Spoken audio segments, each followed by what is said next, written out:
Good evening. Welcome to ACTV. My name is Jim Lesko. I'm the executive director, and this is the Art Talk after the Art Walk. Tonight, we're very pleased to introduce a new artist to the Amherst area, someone who's living down in Holyoke but originally came from Queens, New York, Jim Allen. Jim, welcome to ACTV. Thank you for having me.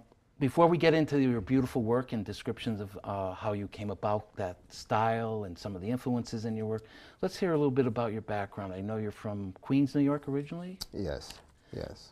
And what point in your life in growing up did you find art was going to become a part of your life?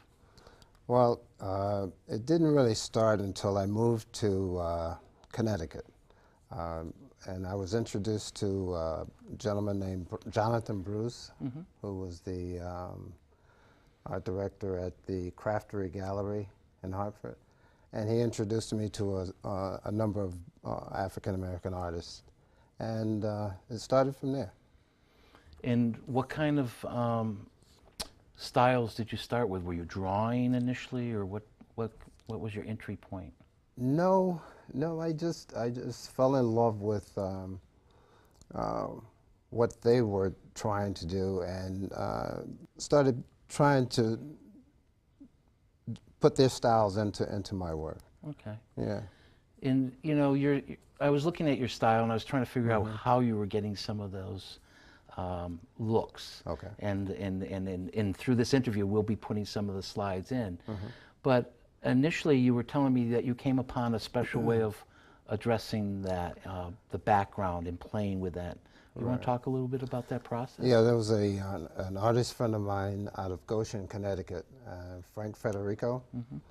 And one day he invited me down, and he introduced me to this splash technique that he had, where he would take the acrylic and drop it into the paper and drop alcohol in, and it would make the paint move around, and that gave me a chance to create my own style from that. So if I understand that, so when you first put the alcohol on top of the acrylic, it separates, right? Yes. It bleeds into different kind of layering and movement. Right. And then you stare at it to get inspired? After it dries, yes. After it dries, then I look in and I try to pull the subject matter out. Okay. And what kind of environment are you working in that time? Are you in a quiet situation? I have a little jazz playing in the background. Yes. Okay. Yeah. So you find that influence. I noticed that some of your work is a tribute to not only jazz but apparently blues, and so is that some of the music that's going on in your head? Of course, of course. And a lot of times what's going on in the world will affect the paintings also. How Just so? like the devastation that was in Haiti. Okay. That was a big part of some of my paintings. So why don't you talk a little bit? I know that two of the large pieces we have out in the front when we first come into our building are addressing that. What was some of that emotion that was coming through for you while making that? It really bothered me, the construction of the buildings, how easy they were able to topple over and destroy, you know, and that bothered me a lot, to see the people embedded in this, the buildings that had toppled over. And I noticed that it's kind of a mosaic, the way you layer people in the buildings. So that answers some of my questions of how that was informing you, you know, what was happening in that. And it's like deconstructive at the same time that it's constructive. I found it made me think. And I think I read in one of your biography pieces that you were talking about the impetus that you have with that you're trying to make us actually think, right, and slow down. So can you talk about that as a viewer? How do we view your work? Well, I just really want people to go into the work and feel exactly what I feel. I try not to put a whole lot of thought into it, and a lot of times it just happens, you know. And a lot of times it's emotional for me to really talk about.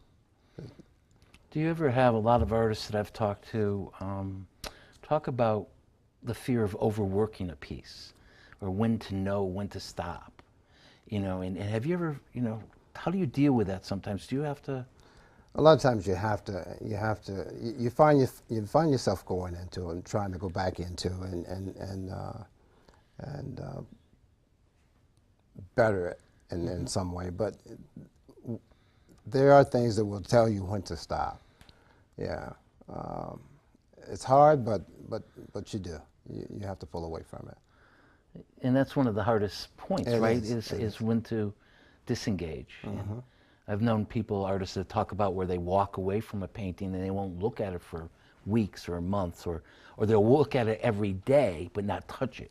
A lot of times you have to cover it up. Okay, so that's another method. Yes. And Yes. do you find yourself being,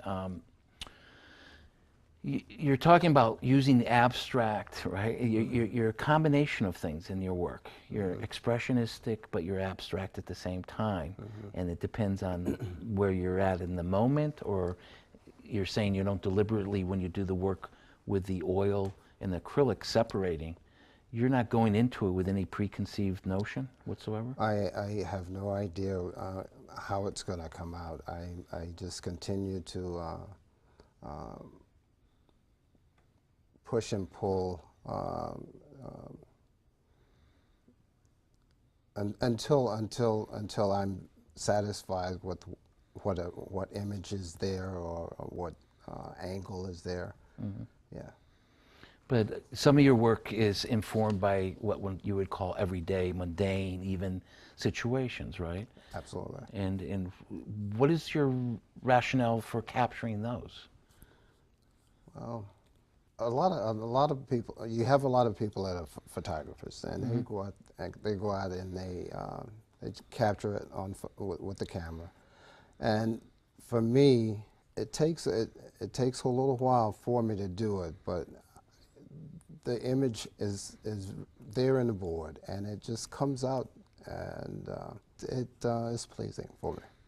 Well, I personally find what people would call mundane, I don't. You know, I find everyday occurrences very informative, very, it's what we should be seeing, but it's an artist that usually captures it to remind us of the everyday occurrences as being something to really view.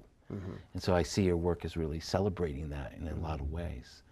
For instance, whether it be the women in the beauty salon, or young children at the acorn gathering and walking up, I mean, those are obviously coming from some experience that you've had.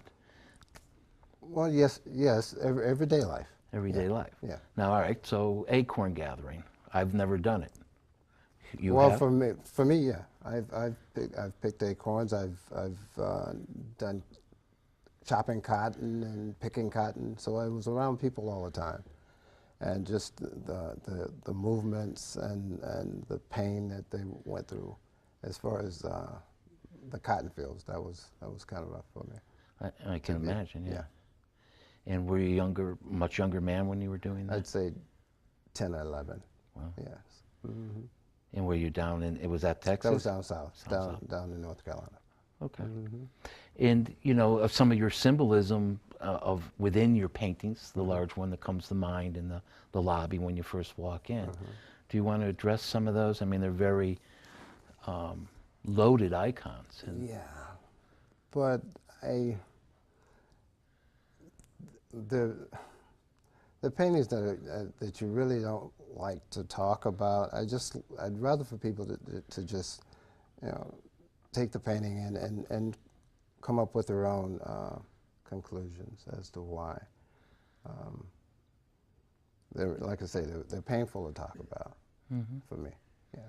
And I think it's painful, rightfully so, for some people to view it. Yeah. It's easier to either pretend that lynchings have never occurred or still don't occur, or, you know, that there's been that kind of violence in this country and continually so and elsewhere.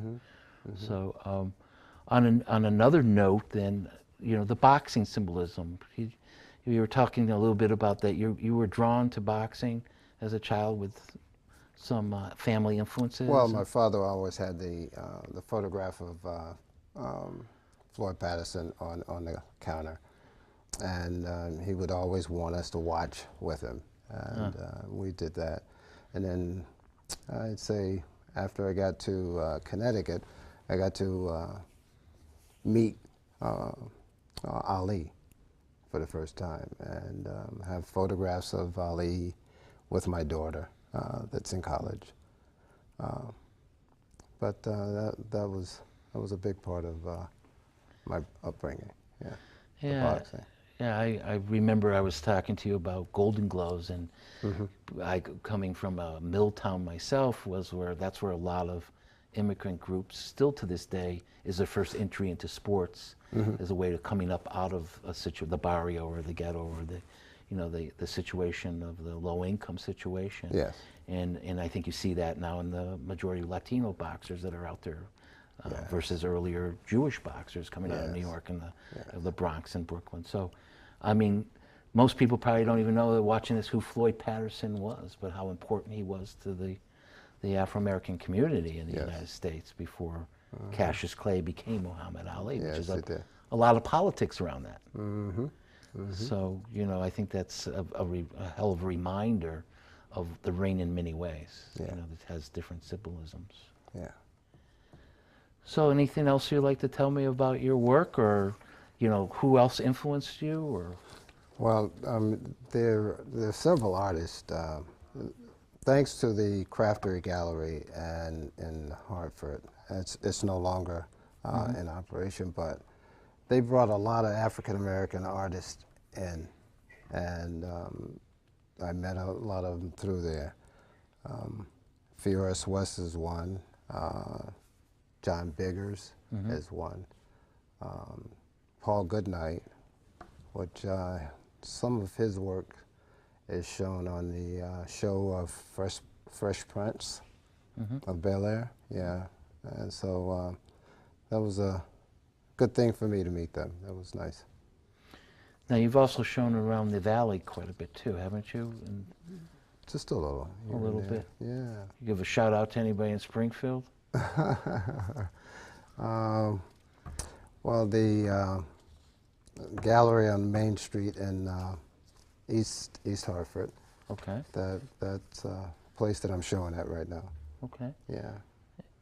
In the Art for Soul Gallery? Art for the Soul Gallery, which is showing my work also. Okay. And that's in Springfield at the... In Springfield, yes. Okay. I also noticed that one of your one of your pieces, is in the collection at the Schoenberg Center for Research in Black Culture in New York City, which is quite significant. Yes. I was excited when they asked me to donate one, yeah. Well, congratulations. Thank you. I have yet to be going down there, but it's one of my planned stops in a tour soon, hopefully. You're also a former member of the Tobacco Valley Artists Association? Used to be. Used to be, yeah.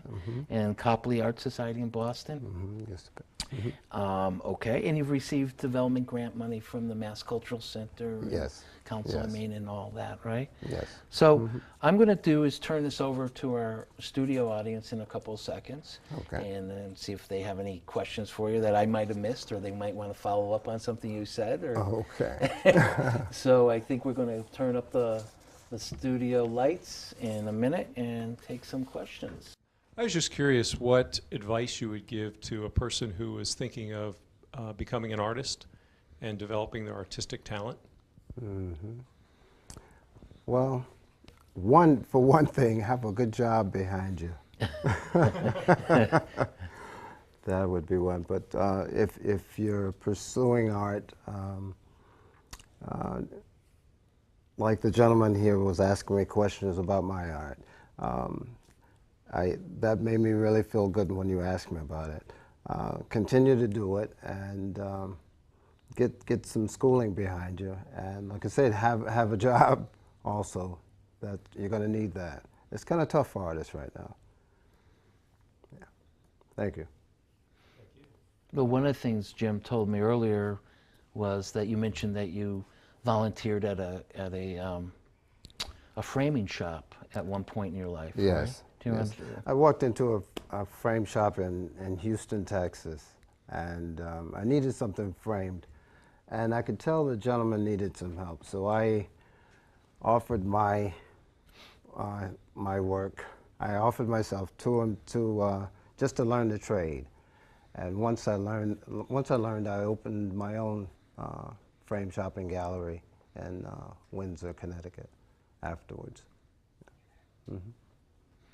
Another way of saving money as you go through that business world. Yes, you're going to have that. Yeah. Mr. Allen, I have Yes. a question. Yes. When you approach your material, now you don't work on canvas, do you? Yes and no. Yeah, sometimes I do. And Yes. what was the other material that you used? Was that Masonite. Masonite. Yes. You were saying that you were affected by the devastation of Haiti, Yes. but you also said that you combined the vinegar and the acrylic and watched the magic happen. Excuse me, alcohol. Alcohol, I'm sorry. Yes. Alcohol. So the combination of those elements, what came first? Your feelings about Haiti, or did they emerge from They your emerged canvas? from the board. They emerge Yes. from the board. Yes, so absolutely. you don't approach with an intention? None. None So whatsoever. what happened, the magic happens in the Yes. spreading of the material? After the material's dried, that's when it happens. I look in and I pull the subject out. What happens to you when you're doing that? I mean, what are you feeling? What is the experience like? Like I say, it's very emotional for me, but I'm able to find it, and hopefully you can see it in my work. I hope so. I find your work exciting and Well, thank you. and very diverse and very political.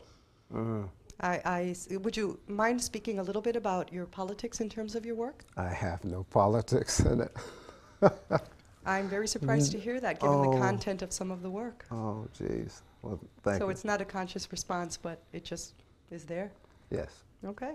thank you. I'm just curious whether you work on more than one canvas at the same time and look at several different ones and then go to the one that's speaking to you. Yeah, yes, I do. At times there may be 6 canvases in front of me, boards in front of me. And what made you decide to use white to outline? Most artists would go to black and use lighter backgrounds, but you chose to go dark backgrounds and Don't ask outline. me why. It just seems Just to work can't. for me. Yes, it does. Yes. And my other question was, I take it from what you spoke of as your background that you didn't have any formal art school education. You just learned from the artists in Connecticut. Yes, yes, yes. You know, I would ask him different questions. As a matter of fact, there was one gentleman that was a very good friend of mine. He passed maybe 10 years ago, maybe 8, I think. Benny Andrews.